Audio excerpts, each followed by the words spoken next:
In January 1990, 5 women appeared together on the cover of British Vogue and changed the scale of modeling almost overnight.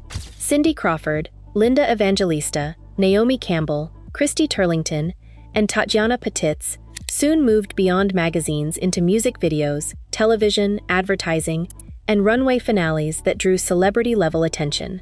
Their faces sold an image of confidence, freedom, and control. Behind it, the job still demanded constant access to their bodies and private lives. Every change became public. Every mistake became commercial risk. The same industry that made models powerful could withdraw its support as soon as illness, scandal, grief, or age interrupted the image. By the end of the era, some had built lasting empires. Others had survived breakdowns, injuries, public humiliation, and permanent physical change. The supermodel years created extraordinary careers while exposing how fragile that power could be. The cover came from a shoot in New York's meatpacking district. Peter Lindbergh placed the 5 women close together in Giorgio di Sant'Angelo bodysuits and Levi's. Loose hair, light makeup, and an unforced pose replaced the harder glamour common at the end of the 80s. British Vogue chose the photograph for January 1990. The group held together without pushing any one face into the background. George Michael saw the issue while preparing the video for Freedom 90. He had decided to remain off-camera, leaving the performance to the 5 women whose faces had caught his attention. Each woman appeared in her own setting and lip-synced part of the song. Between those scenes, a leather jacket, guitar, and jukebox associated with Michael's earlier image burned or exploded. The video treated them as individual performers instead of anonymous figures surrounding a singer. MTV carried the result far beyond fashion, placing the same faces before viewers who had never opened British Vogue. Recognition that once depended on a magazine cover could now build through repeated television exposure. In March 1991, Gianni Versace sent Crawford, Campbell, Evangelista, and Turlington down the runway together during the finale of his autumn and winter show. They walked arm in arm while mouthing the lyrics to Freedom. The audience reacted before the clothes became the focus. They entered as models and received the response reserved for stars. Recognition began feeding itself. Editors used familiar faces to move magazines, designers cast them together to heighten the energy of runway shows, and television producers could place them before broad audiences with little explanation.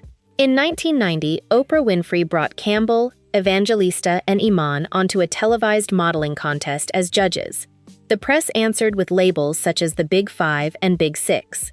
Claudia Schiffer and Kate Moss entered different versions as the decade continued. The exact roster changed because the title described a level of fame rather than a fixed group.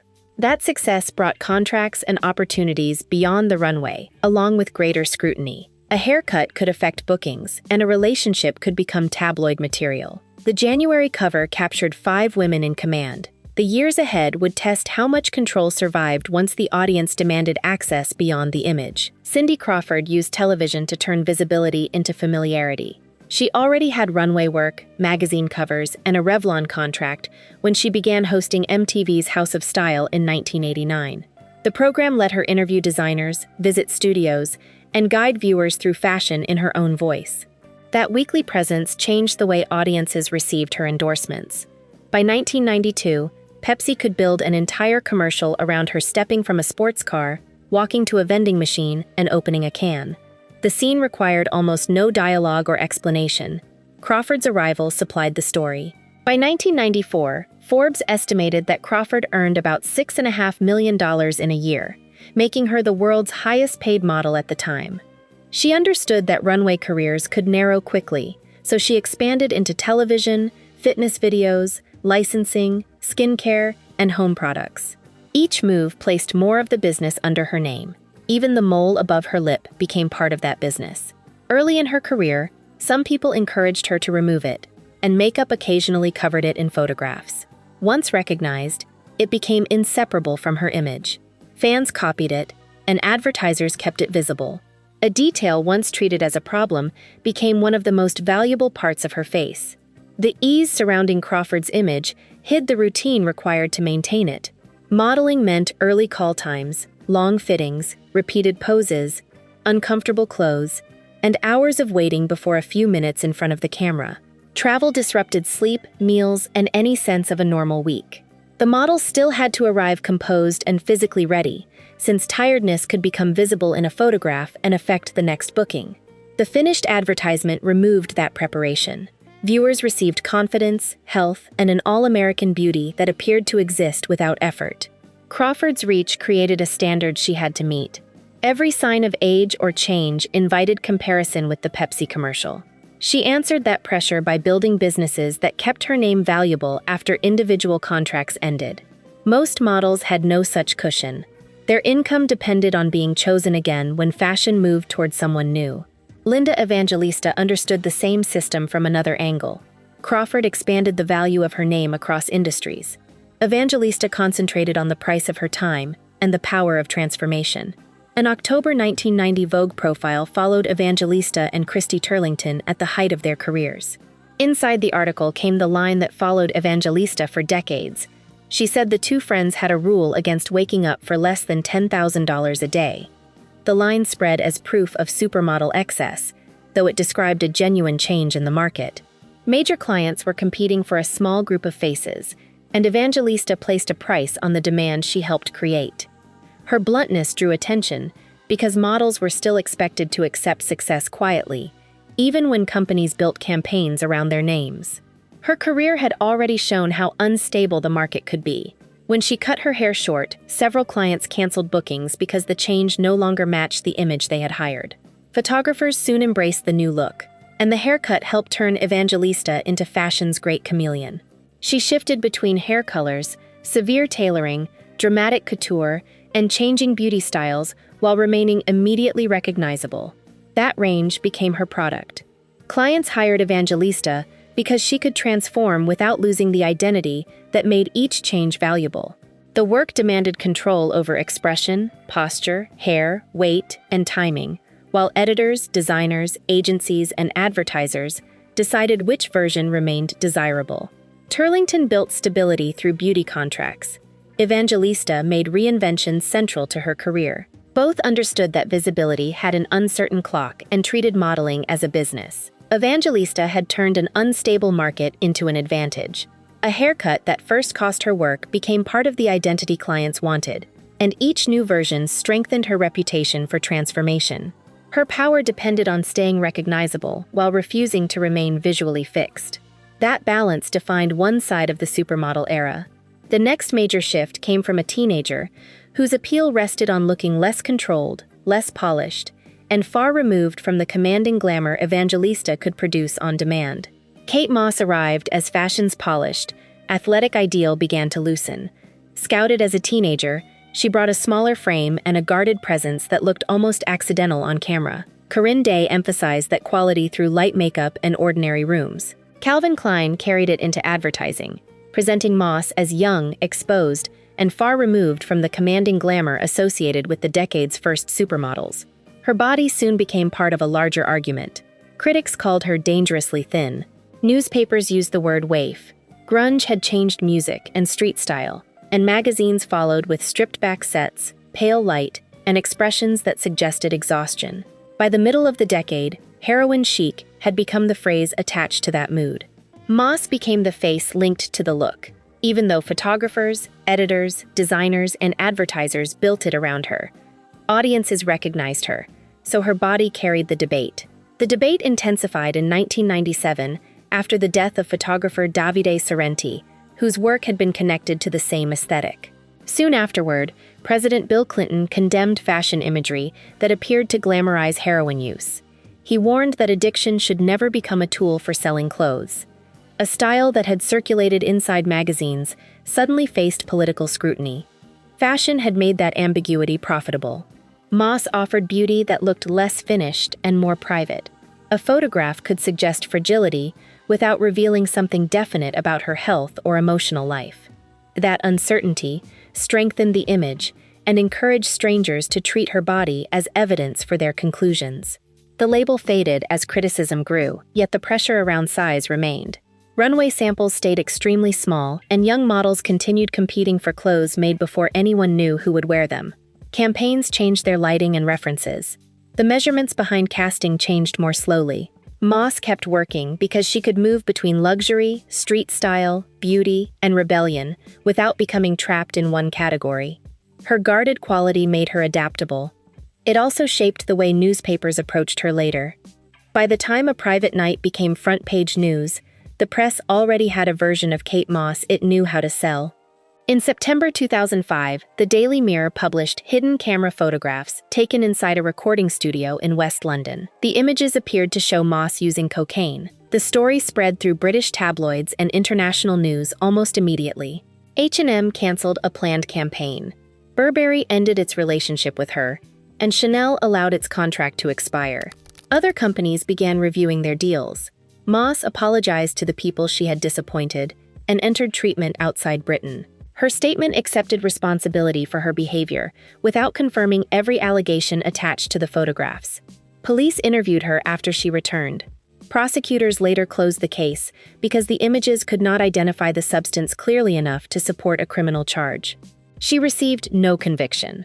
The brands had already acted. Their decisions depended on public reaction rather than a courtroom standard. A campaign could be withdrawn as soon as an image threatened the company. The legal process moved more slowly and demanded evidence the photographs could not provide. The scandal revealed an uncomfortable line inside fashion. For years, magazines had used bare rooms, hollow expressions, and suggestions of drug culture to create an atmosphere. Those images remained acceptable while they stayed controlled by a photographer, an editor, and a client. The moment similar behavior appeared outside the set, the same companies treated it as a threat. Moss returned to work sooner than many expected. Designers and photographers continued supporting her. Bookings resumed, and demand for her image remained high. In November 2006, the British Fashion Awards named her Model of the Year. The honor came little more than a year after the photographs and confirmed how quickly the industry welcomed her back. Moss's return showed the value attached to her name. She still sold magazines, influenced clothing sales, and drew attention simply by appearing. Designers could present a booking as support for her recovery, while magazines gained another chapter in a story readers already followed. A model with less recognition could lose access to castings after one damaging headline and vanish without discussion. Moss had enough demand to survive when several brands stepped away. The scandal also changed the meaning of her earlier photographs. Their staged rebellion now sat beside a real event, revealing how carefully fashion preferred to control the vulnerability it sold. Naomi Campbell entered modeling at 15 and rose quickly. In December 1987, she became the first Black British model to appear on the cover of British Vogue. The following year, at 18, she became the first Black model on the cover of Vogue Paris. Yves Saint Laurent had pressured the magazine after seeing how rarely it featured Black women. Campbell went on to appear on Vogue editions around the world and became the first Black woman to receive a solo cover of Time magazine. Those covers made her a symbol of progress. Their historic status also showed how rarely Black models had been given the same access before her. Pay disparities and limited casting followed her even at the top of her career. Some clients treated race as a restriction on where an image could appear or how many Black models a campaign could include. Christy Turlington and Linda Evangelista used their leverage with designers, insisting that Campbell be booked beside them. Their support helped while revealing how often access depended on personal intervention. Backstage conditions exposed the same problem.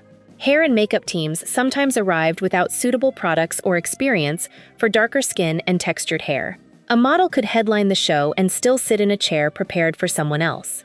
Casting one Black woman often allowed a brand to claim progress without changing the structure around her. Campbell's public behavior also received different scrutiny. Directness that appeared confident in white models could be framed as anger when it came from her. Tabloids followed disputes closely and repeated them long after the original event. Stories about her temper circulated more widely than the discrimination she faced inside the industry. In 2013, Campbell joined Eamon and Bethann Hardison in the Diversity Coalition. They examined current runway casting and publicly identified major houses that used few or no models of color. The campaign shifted attention away from celebrated firsts and toward the ordinary question of who was receiving work each season. Campbell had spent more than 25 years near the top of fashion, yet she still had to challenge casting choices and backstage preparation. Her career changed what audiences believed a supermodel could look like and gave later models a visible example of power. The industry celebrated her walk, face, and longevity, while broader access moved slowly. One exceptional woman could alter magazine history and force open important doors. Keeping those doors open required changes in hiring, pay, and daily working conditions that no individual career could secure alone. Karen Mulder had reached the top of modeling before her name became linked to a public crisis. She worked for Chanel, Versace, Valentino, Guess, and Victoria's Secret. Her face appeared on magazine covers, and a doll was made in her likeness. By the end of the 90s, she had begun stepping away from the pace that had defined her earlier career. In November 2001, Mulder recorded an interview for a French television program. During the taping, she made serious allegations of sexual abuse involving people connected to her family, the fashion industry, and public life. The program never aired. Producers became concerned about her condition during the recording, but news of the interview spread before viewers ever saw it. Mulder later filed a complaint with French police, and a judge opened a preliminary inquiry. She repeated parts of her story in a magazine interview, including an allegation of childhood sexual abuse. The claims involving public figures led to no conviction and never received a full test in court. At the same time, Mulder entered psychiatric treatment in Paris while experiencing severe distress. The press quickly joined the allegations to questions about her mental state. Some coverage treated the hospitalization as the easiest explanation for everything she had said.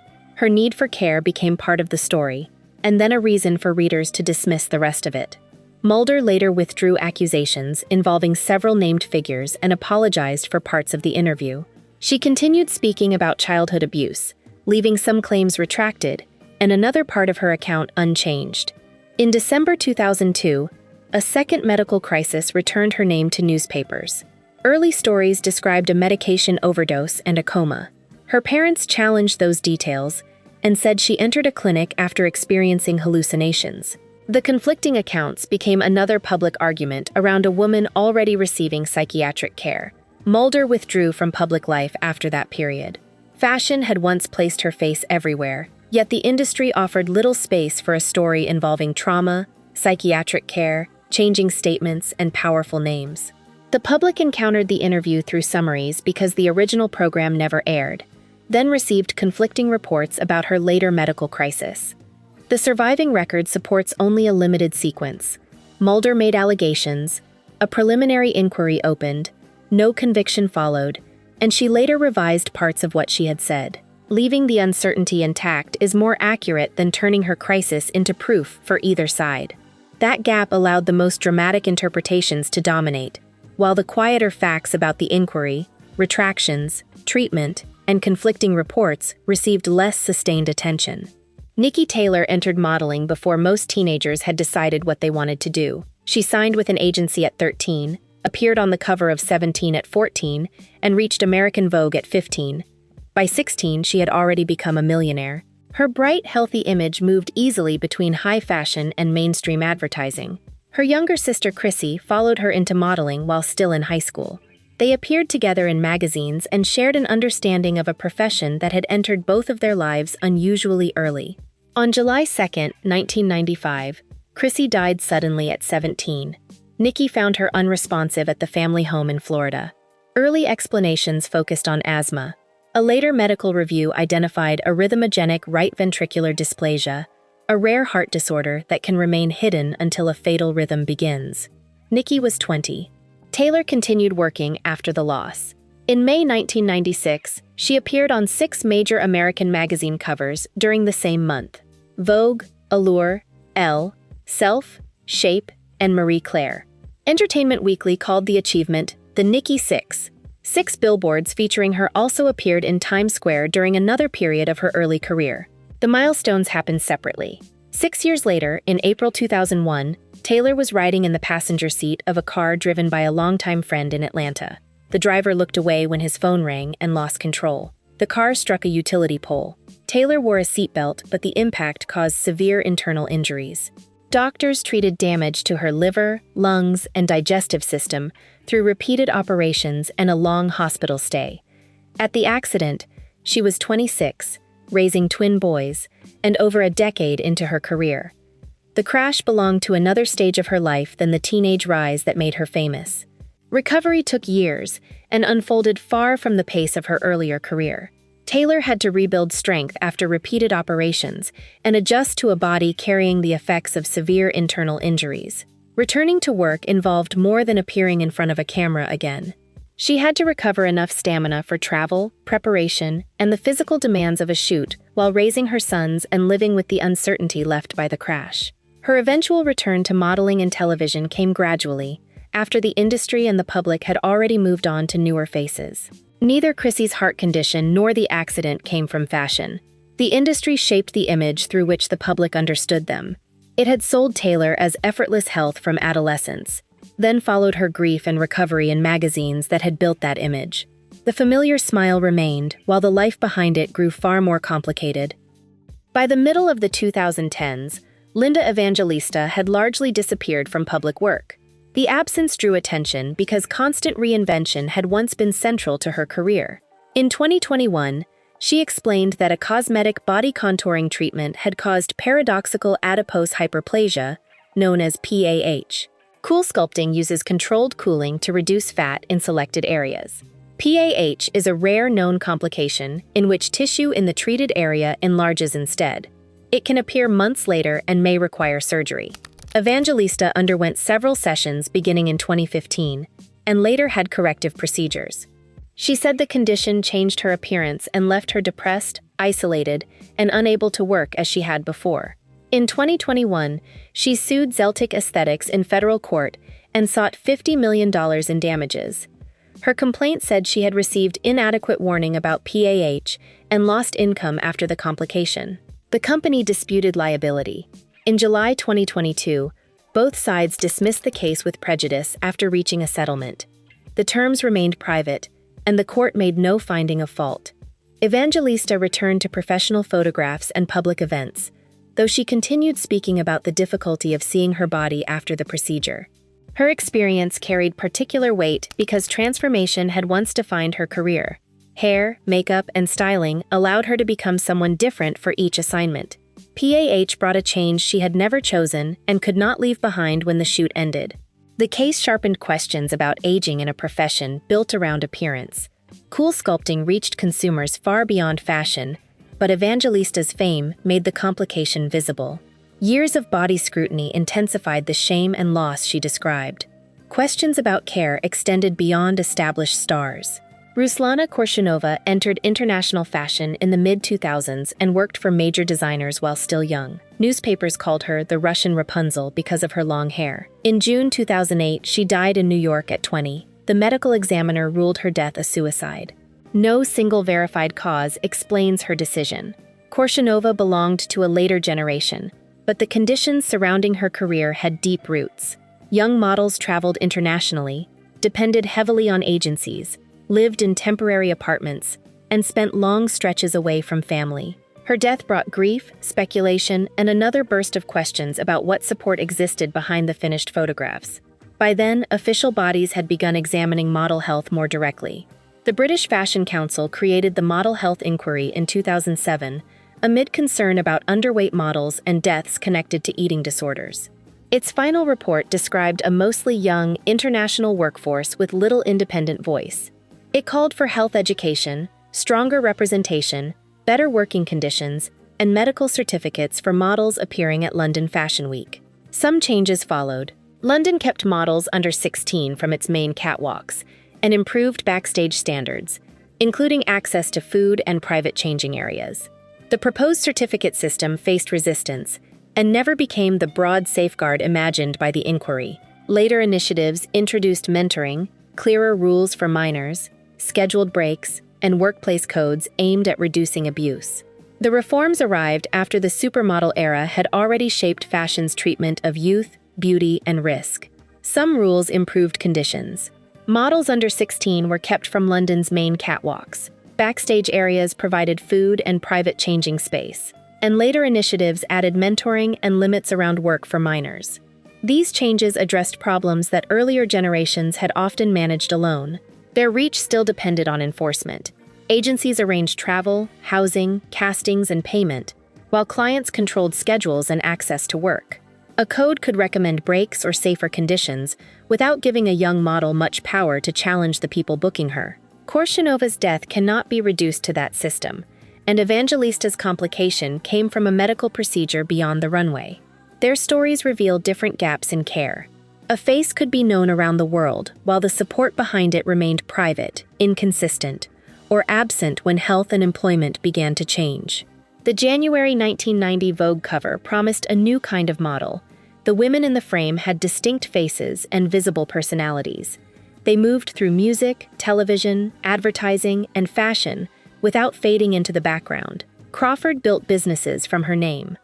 Evangelista changed how models spoke about value. Campbell crossed barriers major publications had preserved for generations.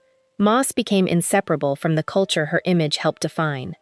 Their influence remained tied to the people who controlled contracts, castings, campaigns, and headlines.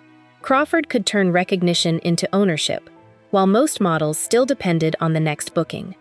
Evangelista could name her price and later lose years of work after a medical complication. Campbell could make history on a cover and return backstage to an industry unprepared for Black women. Moss could survive a scandal because demand for her remained high enough to bring the clients back.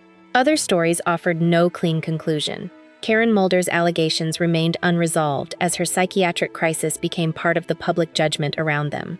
Chrissy Taylor's heart condition and Nikki Taylor's accident had no connection to fashion, yet both were absorbed into the image built around Nikki. Ruslana Korshunova's death raised questions about support for young models without providing one verified explanation. The era changed the profession. Models gained higher fees, public voices, and careers that reached beyond the runway. Protection developed more slowly. Health standards, backstage rules, and workplace codes arrived after years of warning, and many depended on voluntary enforcement. Fame gave the strongest women leverage, but it rarely created a system that protected the less established workers following behind them through fashion. Look again at the 5 women on that first cover. The photograph still feels open and alive. They appear relaxed because a large crew worked to make the moment look simple. The ease was constructed. The women carried the labor, and the world kept the image.